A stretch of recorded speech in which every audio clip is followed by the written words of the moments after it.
operating budget for the Montgomery County Central Appraisal District. We all received a copy of this. We have spent some time on it. I have talked with Tammy about it. My feelings are I'll make a motion to pass this budget and approve it. If there's a second, then we'll have discussion. I'll make a second. I'll second it. We have a motion and we have a second. Is there any discussion?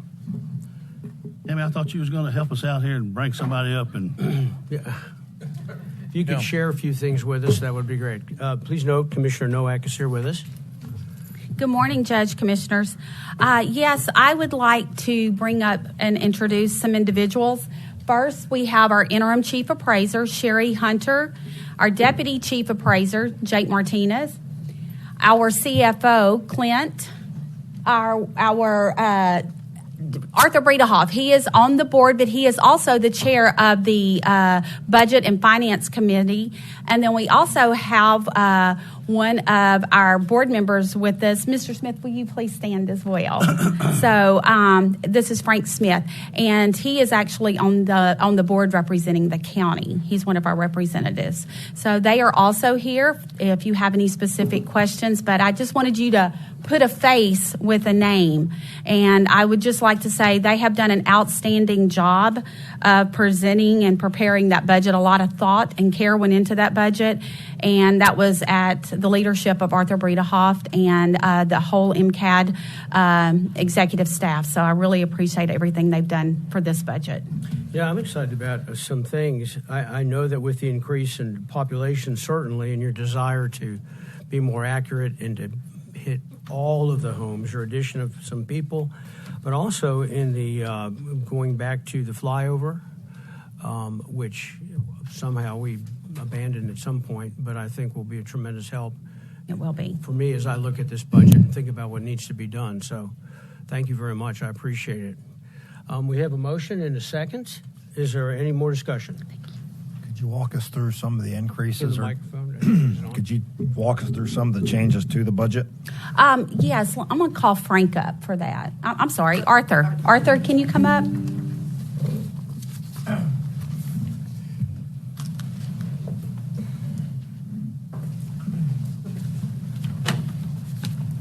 Judge and Commissioners, it's an honor to be here, and thank you for the opportunity.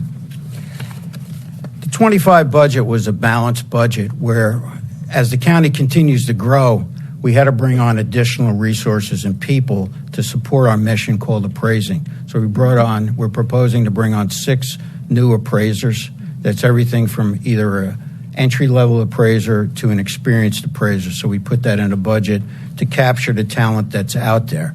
We have not increased staff since 2019. We've been at 100 since 2019, right through 2024. The other thing, we had to invest in technology to help appraisers out to locate properties on land that people will not let you go on. So that we brought that in. We're going to pay for it in a 25 budget, but the vendors agreed to execute in 24 so we can go back to 2 years. Okay. So that's going to start in the fall of 24. We want to continue to capture more properties as this county grows so the taxing units can have these properties to assess taxes to make sure it's fair and equitable for everybody. We also had to deal with a proposed 19% increase in all types of insurance, particular medical insurance that's driving these increases. And we will not know the actual cost on a lot of the insurance till December of 24, but we had to go back and start planning in April of 24 for 25. So it's about an 8-month planning cycle, and you don't really know some of the real costs until December. So we think we did some good budgeting to try to anticipate where costs are. You also had an inflation factor of 4%. And we're dealing with a lot of just ordinary cost increases like postage. We do a lot of postage at MCAD, excuse me, even in an electronic age. I know that's surprising, but there's a lot of mail that still goes out, and the post office continues to increase. And we had to invest in rewarding our staff, right, for performance of good performance. So we have a merit increase in the 25 budget of 3.5%, but that's not across the board. It's not a COLA. It's based upon merit, and it's based upon performance. And we're also have to retain employees. Our workforce is a lot newer because we had a lot of experience retire at MCAD, so we have a newer workforce. The newer workforce is different in today's world. You guys know that. You see that every day in the departments in the county in general. So we think we have a good balanced budget. The overall increase was 9.85%. We also added a new section in the budget for the board of directors. We now have a 9-member board, so we have increased costs to deal with a 9-member board versus a 5-member board, and that will be fully executed in 2025. The 9 members started in July 1 of this year. The 3 elected by the citizens were seated on July 1 of 24. And those are some of the drivers that have really, an additional driver is litigation. With the rocket docket that the judges insisted on, litigation costs become more within the 12-month budget cycle, where historically it's spanned over a couple years, 2 or 3 years. So most of the litigation and mediations and arbitrations have to be solved within the 12 months, the way we're being driven by the courts. Was this the first year for that? It's really the second year, but we're seeing the first full impact of this from a budgetary cycle. So now that you're there, we should be consistent. Yes. Yeah. You should see a decrease, you would think. Yeah. And the other thing is the 25 budget is year 2 on the special assessment for the software. And that was a 5-year assessment, a fixed price per year at $956,000 for the new software. So 24 was the first year we're executing that. We're still going through some growing pains and adjustments, and it should be a lot smoother in 25. Is all the software updated now? All the software is installed. We're going through some of the, let's say, bugs to get it out. I know the last couple of years, that's really been a booger. Yes. And we appreciate the court last year supporting that, and it's been executed in 24. Sherry, anything you'd like to add? So the only other thing that I would like to add as far as with the budget and everything, I know that it's always been an issue as far as our merits. One of the main things that I want you all to understand is that we are trying to be good stewards of the taxpayers' money. And so in looking at our salary line item with the merit raises, because of the loss of the experience, we were still able to bring in the additional employees as well as offer that merit with just a slight increase of about 2.5% in that budget line item. So that tells you just how much experience we actually lost over the past year. So I just wanted the court to consider that in approving our budget. Our average experience with the new workforce has dropped to about 5 years.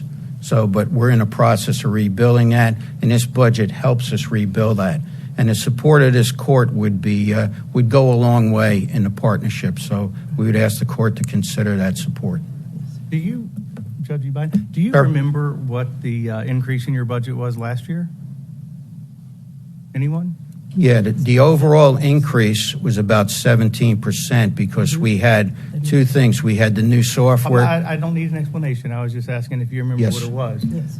So that would That was mean- over the 23 budget. Let me speak now. Yes, sir.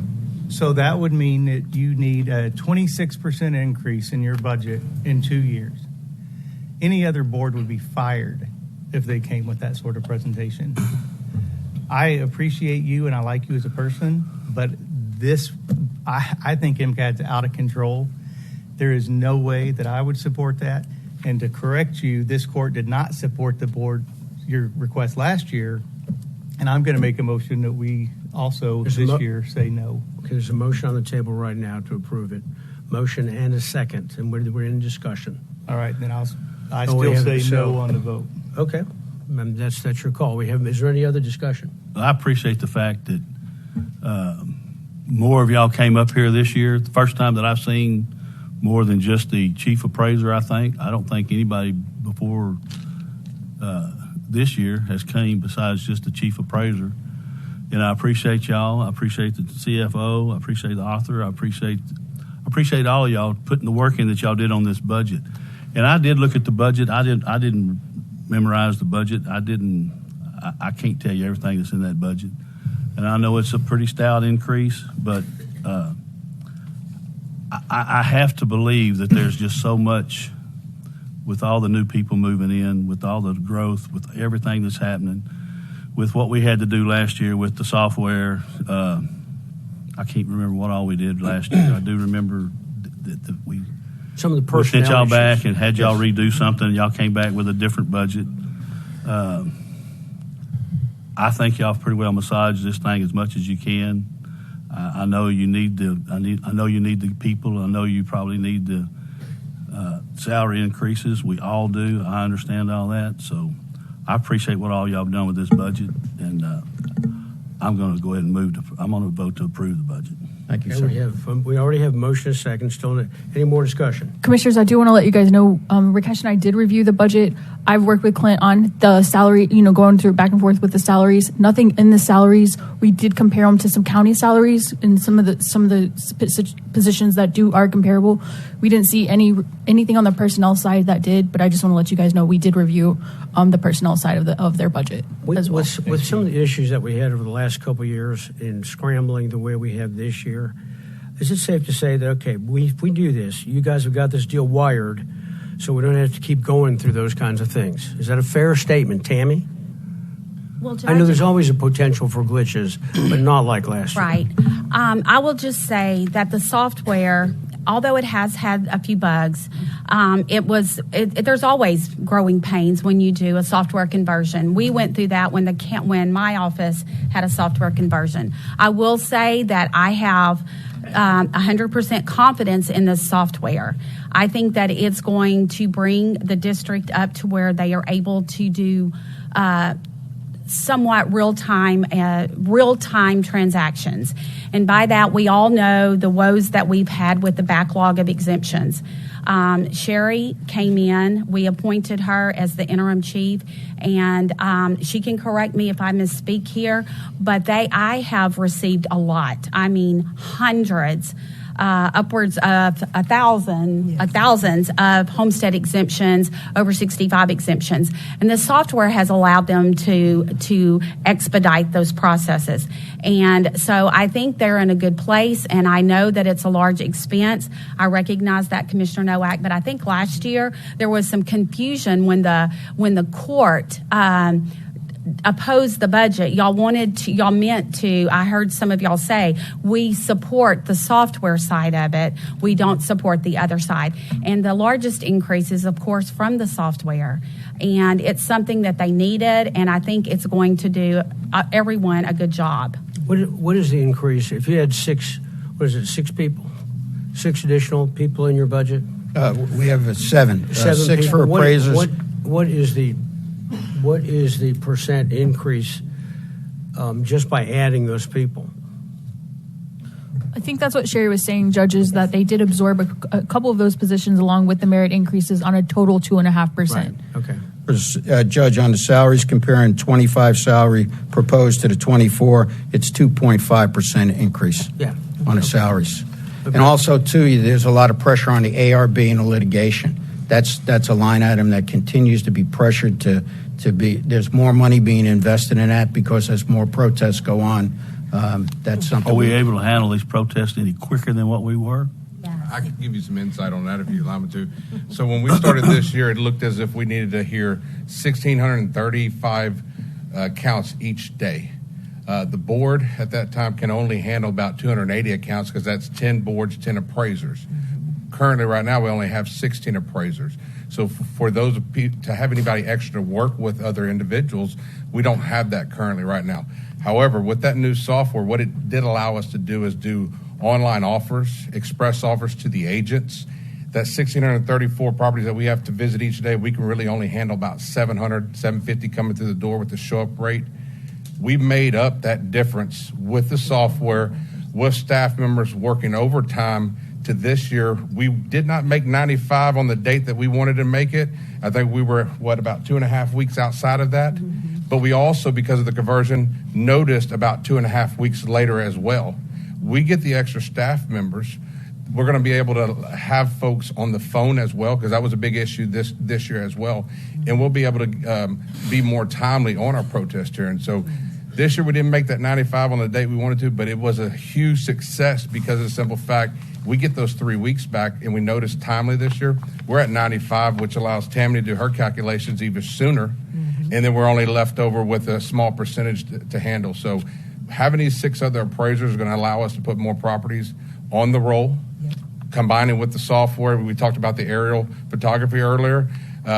Right now, if we go out, we're able to capture properties that we may be missing on the roll from 2021. That's one reason why we worked with the aerial photography this year. And what is the cost of doing aerial photography? $351,000 is what it costs us. Now, the potential of money that we could get off of that, as far as revenue for the county, I mean, you're talking about a million plus probably, because if we don't get properties that we may have been missing on the roll since 21 on the rolls by February, that's revenue that would be lost, because by law we can only go back 3 years. When February 1, we would lose that year. So that's why we thought it was very important and to get this aerial photography on the ground right now. And we were thankful that the company allowed us to roll that over into our 2025 budget, so we could capitalize on that. So what I'm hearing right now with aerial photograph, aerial pictures, new software, new people, protests should be handled a whole lot quicker. We should know more about who's got what that we don't know now, that'll be on the tax roll. Yes, sir. All of this is going to improve all the. They're tools that are definitely needed. Yes, sir, 100%. I got you. It was more fair for everybody. What's the average length of a protest now? Do we know?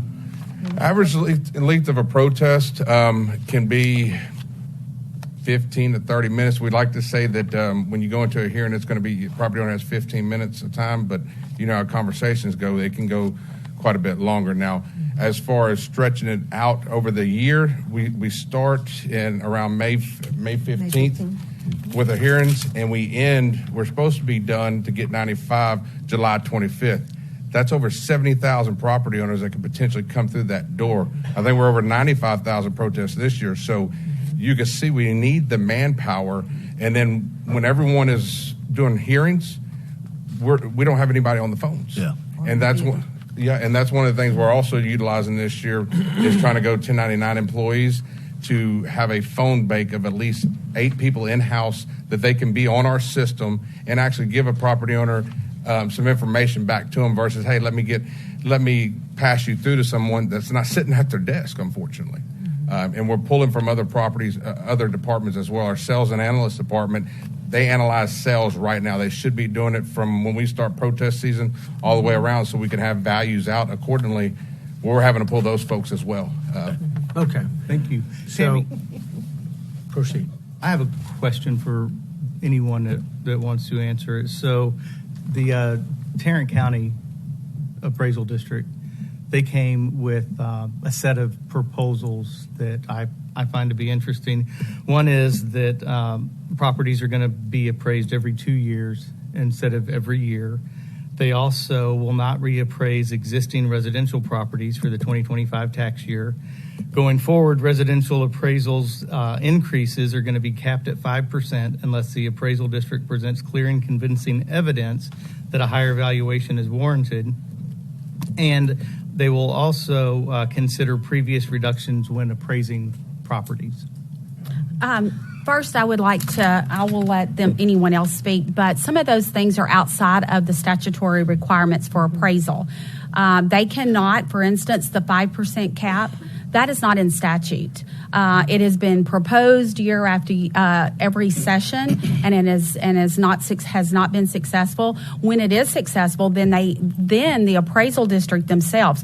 But a board cannot do that. A board cannot arbitrarily, and I think that we'll see some litigation from that. Maybe so, but it's definitely a step in the right direction as far as trying to rein in the excessive increase in appraisals that are driven by the state, not the appraisal district. So let's be fair. But y'all are under pressure, and it all really revolves around school funding, making sure that the public schools get the funding that they need. Right. But I think a board having the courage. I mean, if you can ask for a 26% increase in your budget in a 2-year period, I think you can also suggest some ways in which you can be a better proponent of the taxpayers of Montgomery County by saying, for example, can they say we'll only reappraise every 2 years? Is that something that the board can do? I think, Commissioner, what you're going to see, the board's going to put together some ideas for our elected officials. I think there's a great opportunity with legislative session 89 to really make some fundamental changes to improve equity and fairness in appraisals. So I think you'll see more of that. You'll hear more of that. So you can't suggest these same types of changes this year? Tarrant County can, but Montgomery County can't, is what you're saying. Okay. Well, there is some that we can do. So our primary goal is to value all the property that sits within Montgomery County as of January 1st. So we have to have accurate knowledge of all of that property. So our primary goal is to make sure that we have a correct listing of all the properties that sit within Montgomery County. Now, when we're reappraising the properties, we do have a 2-year reappraisal plan that we go by because by law we have to reappraise the properties every 2 to 3 years. So we can do that. We are seeing that the growth is within Montgomery County as far as a lot of the new construction. With the limited staff that we have, our primary goal has been on that new construction, getting that new construction and on that is sitting on the ground onto the appraisal roll so that they can be valued accordingly. Now, when it comes to the properties that's already listed, that's where the area review program will come in because, like I stated before, by law, we have to reappraise properties every 2 to 3 years. So we have to make sure that our rolls are accurate and correct in order for those values to be determined. I oppose the budget increase, and I hope there's a way that the taxpayers of Montgomery County can find some relief in their valuations. So. Agree with that.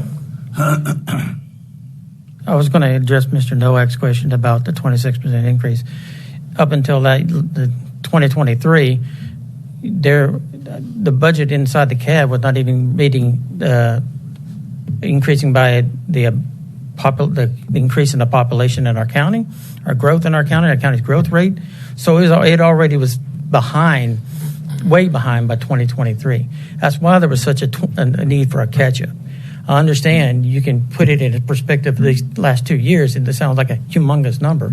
But when you've been behind for 8 years, that number is barely getting you to catching you up. The board would be responsible for why you were behind, not us. And I believe some of the board members were probably not on that board at that time when that happened. Board failure. I didn't say this board. I said the board failure. Okay.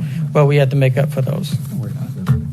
Let me, I want to make one more comment.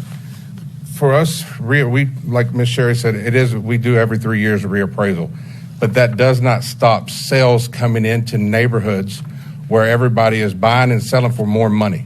And when a sale comes into a neighborhood, let's say you have 10 sales in Brook Plantation or the brand new subdivision, I forget that neighborhood, we have to value those properties accordingly.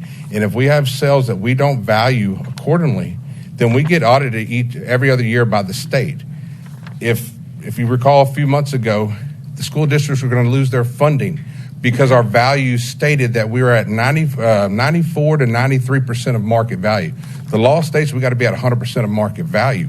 So if we don't have the staff members to get out there to make sure these properties are appraised correctly, we can't control the sales that take place in Montgomery County. If anybody's bought a home lately, you've realized that these values have been up tremendously.